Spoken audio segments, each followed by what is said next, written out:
अच्छा जी, kindly discuss about the new single curriculum getting implemented in Pakistan, they are rubbing religion on every child's face. तो ये वाकई बड़ी खतरनाक बात है जी। इस्लामियात और पाकिस्तान स्टडीज जो पीटीआई का नैरेटिव है वो अब बेच रहे हैं कि फुल कोशिश हो रही है, और जाने से पहले पहले इन्होंने सिंगल करिकुलम करने की इम्प्लीमेंट पूरी कोशिश कर रहे हैं। और आई थिंक कि अगर ये हो गया तो सिचुएशन बड़ी खराब हो जाएगी। आई डोंट थिंक के ज़ियाउल हक से भी बड़ा जो है ना इशू ये बनाने की तरफ आ रहे हैं। इसके ऊपर मेरी थोड़ी सी डिफरेंट राय है। ऑब्वियसली वो एक कंजेक्चर है, पता नहीं ये सही साबित होगी, वक्त ही बताएगा इसको। मेरे हिसाब से ये ऑब्वियसली हम जितने ज्यादा रिलीजियसली एजुकेटेड लोगों मुआशरों को देखते हैं जहां पे मजहब ज्यादा थोपा गया सही तरीके से, पाकिस्तान में सही तरीके से थोपा नहीं गया। पाकिस्तान की हुकूमत अभी भी एंग्लो सैक्सन लॉस के ऊपर ही चल रही है, वो हाइब्रिड एंग्लो सैक्सन। सऊदी अरब में ज्यादा एथिज्म फैल रहा है, ईरान में ज्यादा एथिज्म फैल रहा है, अरब के कुछ ममालिक में जहां पर मजहब ज्यादा थोपा गया वहां पे ज्यादा मजहब, वहां पे ज्यादा उसके बारे में चूंकि एजुकेशन होती है। और अब ये बड़ा मुश्किल है दुनिया को दिखाना, ये जो अब ये जब बच्चों को लोंडियों वाली आयतें पढ़ाई जाएंगी, और ये पूरा मेरा ख्याल पांचवी से सॉरी तीसरी से छठी सातवीं तक पहले कुरान अरबिक में पढ़ाया जाएगा, फिर उसके बाद जो है मेरा ख्याल अप टू सेकंड ईयर उसको पूरे तर्जुमे के साथ पढ़ाया जाएगा, जो कि आपके एग्जाम का हिस्सा होगा। तो और मेरा ख्याल इस्लामाबाद में शायद अरबिक भी पढ़ाई जाएगी। ये मुझे पूरा, वो पहले मून भाई थे उनको याद होगा कि पता नहीं वो पास हुआ नहीं, मेरा ख्याल हो गया था पास सिर्फ पंजाब में, अब मुझे नहीं पता, सॉरी इस्लामाबाद में, मुझे नहीं पता बाकी सूबों में हुआ या नहीं हुआ।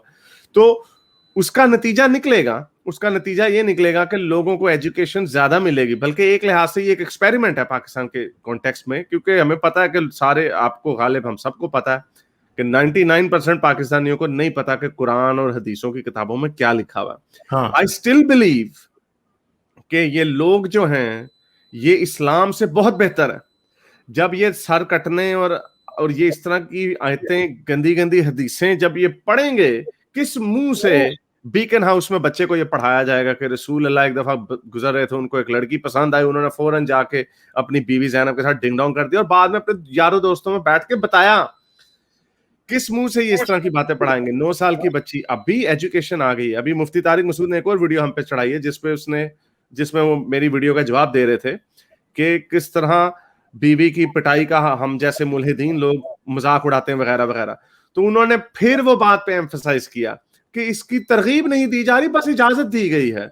तो ये बात भी बार बार बच्चों के सामने आएगी और बच्चे खुद पूछेंगे। जैसे ये मौलवी है ना, ये समझता है कि तरगीब नहीं दी जा रही, बस इजाजत है, जैसे एज दो it makes there argument any better. उसी तरह ये जब सारी चीजें जो इस्लाम की तालीमात दी जाएंगी पूरी इसकी इंटायरिटी में समझाई जाए, तो या तो बच्चे सारे मौलवी बन जाएंगे, ये भी हो सकता है, और फिर लिबरल तबका कहीं ना कहीं रहेगा ही रहेगा, और ये मुल्क पीछे ही जाएगा, और उनको इस चीज का एहसास होगा that they have to do something. और अब ये उस तरह नहीं हो सकता जिस तरह हमें हमारे गलों के नीचे इन्होंने इस्लाम थोपा था या अपनी एजुकेशन माशरती उलूम पढ़ाए थे, क्योंकि उस वक्त सोशल मीडिया नहीं था। अब बच्चे को काउंटर आर्गुमेंट मिलेंगे कि क्या बीवी को पीटना अच्छी बात है या बुरी बात है। जी, इसमें मैं ऐड फॉरन क्विकली करूंगा। मेरी एक कजन पढ़ाती थी किसी बड़े स्कूल में, वो स्टेटी भी हो सकता है, वीकेंड भी हो सकता है। वहां पर उनको सख्ती से वहां की मैडम कहती थी कि आपने ना कुछ चीजें नहीं बच्चों को पढ़ानी, वरना बच्चे हंसते हैं, या उनके कोर्स में तो थी, सिलेबस से वो हटा देते थे। उसमें दो बातें उन्होंने मुझे बताई थी मेरी कजन ने। एक ये कि हजरत आदम का मत बताना कि वो ऐसे ही आ गए, ऐसे पैदा हो गए हव्वा के साथ। वो बच्चे फिर क्वेश्चन करते हैं क्योंकि बच्चों अच्छे स्कूल की अच्छी फैमिली से हैं। इवोल्यूशन उन्होंने थोड़ा बहुत अपने माँ बाप से पूछा हुआ होता है।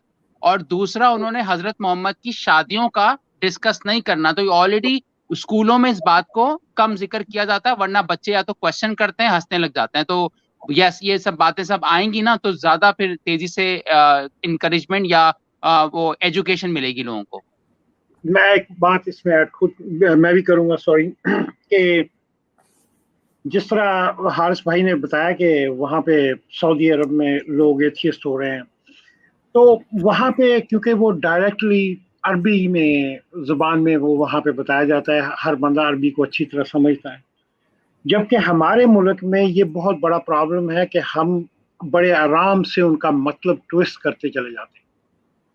ठीक है ना। मुझे ये खतरा है कि ये इनका जिस तरह अभी कुरान की 1000 आयतों का मतलब आप देख लें कि जो जितने भी ये मॉडर्न तफसीर करने वाले लोग हैं, ये सारे के सारे इस्लाम के अपना कुरान के हर आयत का उनका अपना तर्जमा है। यानी कि जो अरबियों ने किताब लिखी, जिनको अरबी आती है, वो उनको तर्जमे का नहीं पता, लेकिन इन सब जो मॉडर्न स्कॉलर्स हैं इनको पता है और उन्होंने अपने हिसाब से तर्जमा कर लिया है। इसी तरह जब ये उर्दू अपना इसको अरबी को उर्दू के अंदर ट्रांसलेट करते हैं, तो ये बड़े ही चांदी वाले औराक इस्तेमाल करते हैं, उनको माले गनीमत, लूट मार को माले गनीमत, हाँ जी, इस तरह के बड़े लफ्ज इस्तेमाल करते हैं। ये प्रॉब्लम हमें बहुत ज्यादा मतलब मुझे ज्यादा नजर आती है कि कहीं ऐसा ना हो कि ये अरबी जबान या जुबान की अंदर आके उसकी सियासत खेलते हुए हर चीज को वो डिफरेंटली मतलब के आगे बयान करें। चलें आगे चलते हैं इससे। अमित तिवारी कह रहे हैं जी, article 51 of Indian constitution says it's duty of every citizen to promote scientific temper and spread humanism. Happy independence day to my fellow Indians. उम्मीद है गरीबी, भूखमरी, जातिवाद से जल्द ही आज़ादी मिलेगी। बिल्कुल, आज़ादी का जो इनकम्प्लीट एजेंडा है वो ये है कि गरीबी भी है, भूखमरी भी है और जातिवाद भी है। पाकिस्तान में भी है और इंडिया में भी है, दोनों तरफ। तो अभी हमें भूख से और जो जात पात और मजहबी नफरत, इन चीज़ों से अभी भी हमें आज़ादी नहीं मिली और पता नहीं कितना टाइम अभी हमें और लग जाए।